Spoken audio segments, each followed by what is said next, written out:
¿Cómo está, doctor? Buenas noches. Mi nombre es Santiago Adrián Olavallá, soy estudiante de Derecho, estoy en su clase de Sistemas Forales y Metodología de la Audiencia en la Universidad Católica Boliviana. El tema que me tocó a mí para el día de hoy es hablar sobre la excepción previa de incompetencia de la autoridad judicial. Bueno, antes de abordar esta temática, me parece que es importante realzar y establecer claramente cuáles son los componentes del tema, que en este caso vendrían a ser la competencia y las excepciones. Por competencia, vale decir, se entiende la aptitud del juez o tribunal para ejercer la jurisdicción en un caso determinado. Es decir, la competencia es para conocer la causa, la facultad que tiene el juez para conocer la causa. La competencia es una porción de la jurisdicción acordada al juez. La jurisdicción, en cambio, vendría a ser todo el conjunto. Consiguientemente, tenemos que todos los jueces están investidos de jurisdicción, pero no necesariamente de competencia. Es decir, que si el juez no tiene competencia, aunque sea un juez con jurisdicción, no puede haber un proceso válido. En materia civil, se entiende como la atribución de la que esté investido el juzgador para conocer y resolver los casos en los que hayan derechos particulares controvertidos, ¿no? La competencia yo creo que se debe determinar en base a 5 criterios que vendrían a ser la materia, el territorio, en razón de las personas que litigan, el turno, y anteriormente también se hacía en base a la cuantía, pero que esa es una práctica que ya no se tiene hoy en día en nuestro ordenamiento. La competencia del juez, doctor, se abre con la citación a los demandados. Esta es una norma que está en el Código Procesal Civil y que es de orden público y que por tanto no admite pacto en contrario. También la jurisprudencia puede ser entendida como un fenómeno de distribución de poder realizado por las leyes de organización judicial cuya existencia es necesaria para ordenar la jurisdicción y, si se quiere, tal vez aliviar un poco la carga procesal para disponer de una administración de justicia oportuna, especializada y también eficaz. Finalmente, la competencia vendría a ser un presupuesto procesal y que en su aspecto negativo se entendería como un impedimento que el juez puede declarar de oficio, inhibiéndose de conocer un litigio. Bueno, las excepciones. Las excepciones, por su parte, creo que se pueden definir como los instrumentos procesales que tiene el demandado para esgrimir la inviabilidad de la demanda. Consiguientemente, solamente están previstas para los casos en los que el demandado adopte una posición activa en la contestación de la demanda, es decir, que se oponen total o parcialmente al petitum, ¿no? Las excepciones se caracterizan por detener el proceso, por poder dilatarlo o tal vez extinguir el derecho a los hechos que se han oponido, ¿no? Por naturaleza, yo creo que son mecanismos de oposición, si se quiere, que inmovilizan temporalmente el proceso o que extinguen la acción y que sin duda coadyuvan a la consagración de la libertad civil y de la paridad entre ciudadanos, porque porque permiten la viabilidad del debido proceso. Para cerrar, es importante mencionar que solamente pueden ser interpuestas de parte y que nunca pueden ser interpuestas de oficio, ¿no? Por lo que dejaré fuera del análisis la suspensión y pérdida de competencia de los jueces a raíz de las inhibitorias y conflictos de competencia con otras autoridades. Bueno, ya yendo nomás un poco más al tema en cuestión, que es la excepción de incompetencia, es la excepción de incompetencia a la autoridad judicial. Esto se puede discutir a través de la declinatoria o la negatoria del juez, y esto se puede hacer esgrimiendo la falta de competencia del juez, ya sea por defecto, en razón de materia, territorio y los demás criterios que mencioné anteriormente para determinar la competencia del juez.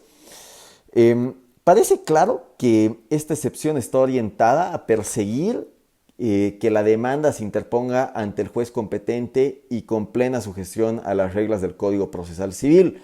Esto es importante, ya que sin un pleno ejercicio de la competencia no existirían actos procesales válidos.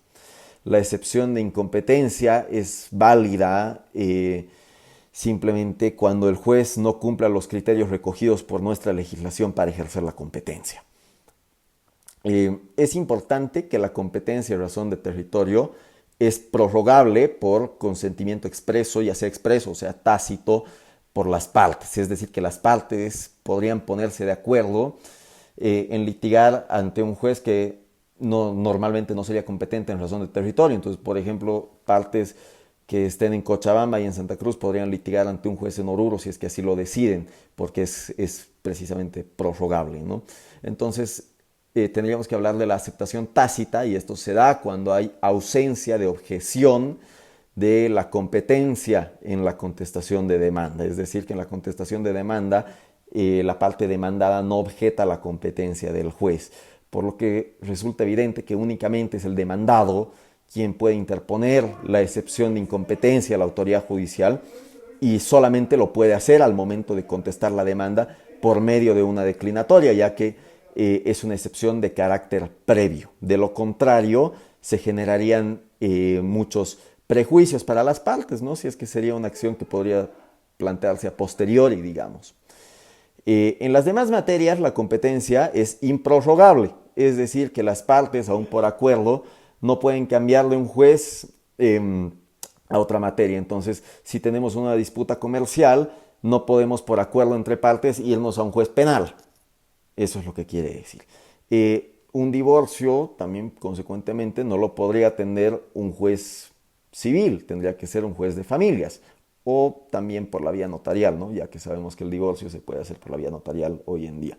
Bueno, volviendo un poco más al tema, me estoy desviando un poco, discúlpeme, doctor. Lo que quiero decir es que las partes no pueden cambiar de materia, porque si no le pueden arrogar competencia a un juez solamente por un pacto entre ellos. Bueno, ante la excepción de incompetencia, el juez debe evaluar los fundamentos de la misma, y si la encuentra fundada, declina su propia competencia.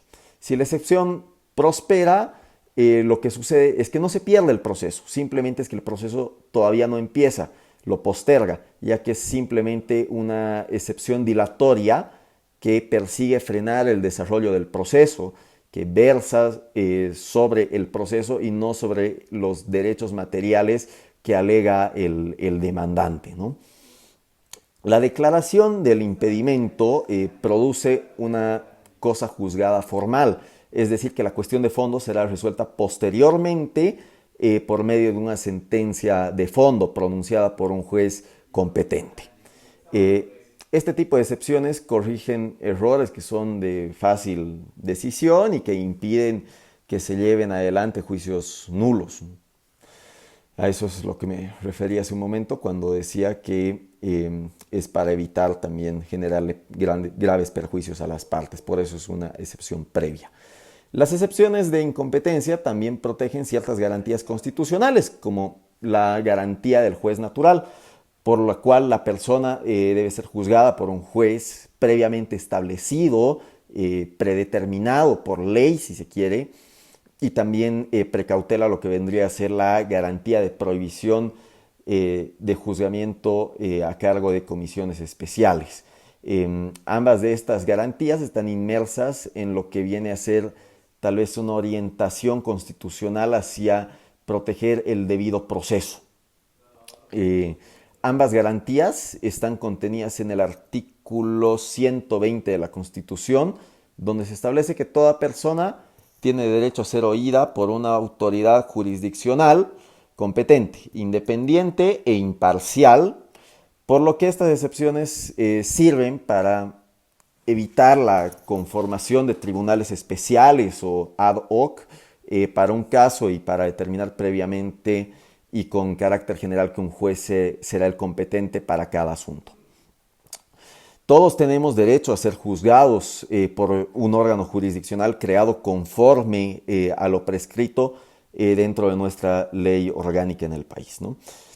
Ya, para concluir el tema, citaré un poco de jurisprudencia sobre el carácter previo de la excepción de incompetencia. Por ejemplo, el Auto Supremo 138 de 1982 establece que no es imperativo que el juez resuelva la excepción de incompetencia con carácter previo, es decir que esto es optativo.